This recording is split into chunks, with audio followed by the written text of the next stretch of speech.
ธีหมักไก่เฮาสิทอดไก่มีพริกไทยมีพริกไทยมีกระเทียมมีใบขี้หูดหัวสิงไข่เนาะทุกคนอันนี้เขากำลังหมักกับเพียงสิทอดเนาะเป็นแห้งใส่นิดนึงซะพอมีกลิ่นใส่เผ็ดแห้งน้อยนึงสำหรับสูตรเรา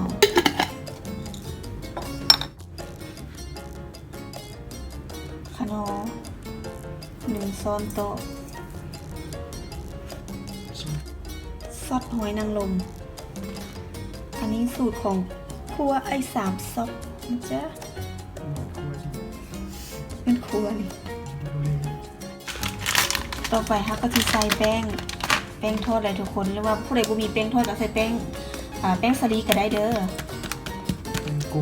แป้งโกกินั่นแหละเนาะ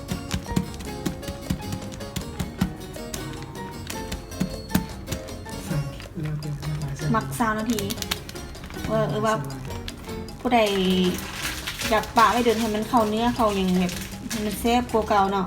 ปะไว้ประมาณ1 ชั่วโมงก็ได้เด้อทุกคนขั้นตอนต่อไปคลุกให้มันเข้ากันคนให้มันเข้ากันนั่นแหละเนาะแล้วเขาก็หมักไว้ประมาณ20 นาทีเพราะว่าไก่ฮอนเดี๋ยวสิบ่ทันกิน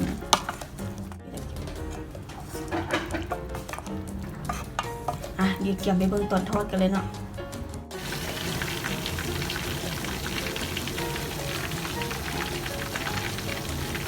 มาวัดขั้นตอนการทอดแล้วเนาะเดี๋ยวเขาสิทาให้มันชุบจนเหลืองติดก่อนนะมันเสียออกมาเดี๋ยวมาเบิ่งแล้วชิมมาซีมให้เบิ่งว่ารสชาติสิแซ่บบ่คิดว่าเขาปรุงโอเคเนาะถึงขั้นตอนตอนนี้จะทอดสุกแล้วเตรียมจัดจานกันเลยเดี๋ยวเชฟมันจะทำการเอาออกให้มันเสด็จน้ำมัน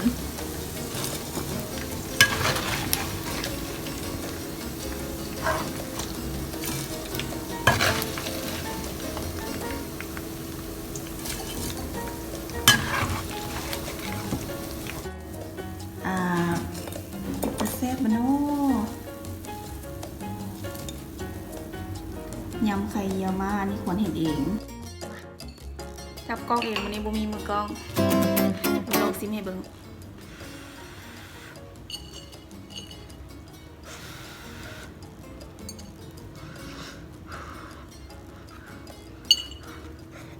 ทอดทุกคนแซ่บนุ่ม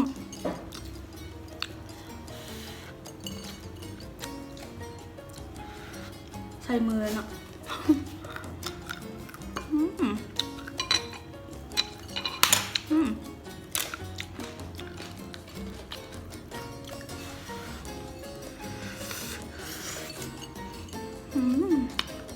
ครับ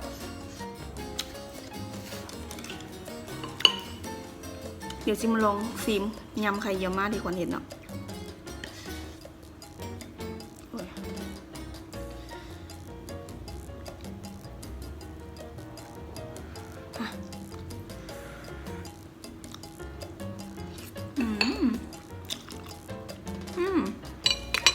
ครับสำหรับคลิปนี้ซีมาซันนี่เนาะมาเฮ็ดให้เบิ่งแล้วกันมาซิมให้เบิ่งว่ารสชาติเป็นไงมาคลิปนี้ก็อย่าลืมกดไลค์กดแชร์กดติดตามให้คนนำเด้อสำหรับคลิปนี้บ๊ายบาย